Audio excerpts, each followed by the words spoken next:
So my friend just brought over this super cute sign from Hobby Lobby because she needed a sign by tomorrow. We're going to do a baby's name on here, and she even got this metal flower that we're going to put down in the corner. So I'm going to bring you along for this. First, I wanted to position the flower exactly where it's going to end up. That way I know where to pencil the name.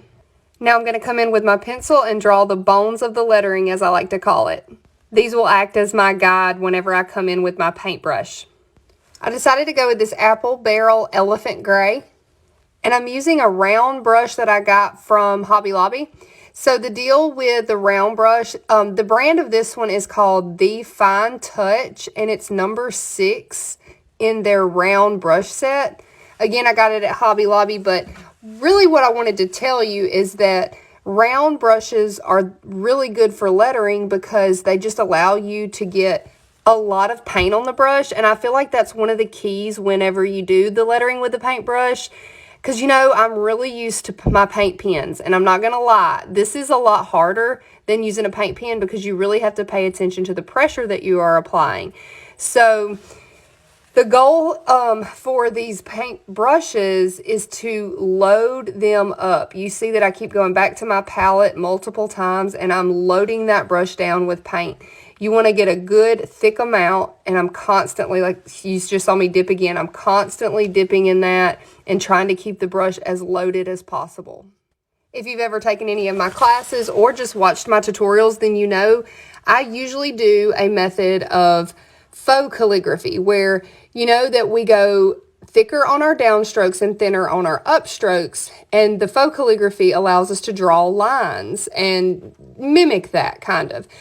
In this situation, I'm pressing harder as I go down, so it's kind of more like regular calligraphy where I'm pressing harder on those downstrokes, but having that foundation of faux calligraphy really helps me with, you know, knowing how to do this, and it just gives me a little bit of an advantage. That's why I love teaching the faux calligraphy to absolute beginners, because once you get that foundation down, then it'll open the door to be able to use a brush in the future. Okay, so coming up, I'm going to finish out this rose, but then I'm going to show you up close, because another thing with painting with a paintbrush is you're probably going to need more than one coat. So I'm going to let all this paint dry. I'm going to show you what it looks like, and you'll see the streaking. And then I'll show you how I come in and do a second coat and what it looks like after that. And so, like right now, you can't tell a lot of streaking. It all looks pretty good. But whenever it dries, it'll make you cry. It's like, oh man, I thought I did a really good job. So I will show y'all what it looks like after it dries. And then, of course, after that last coat. Something I have not mentioned at all is this name. How precious is the name Mabel Rose?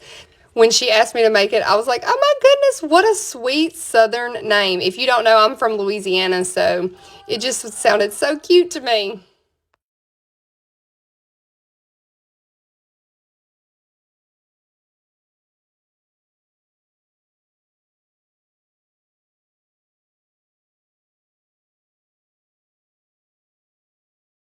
Okay, y'all, we're almost done. We're going to get that fun S in.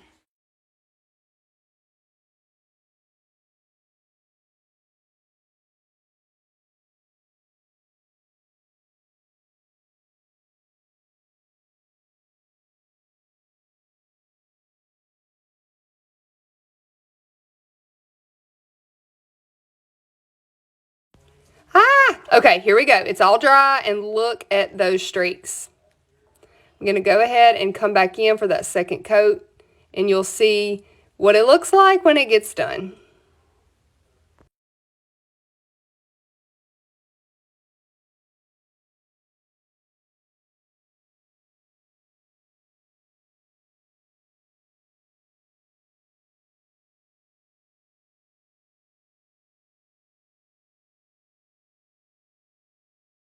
Second coat's dry, and it looks so much better.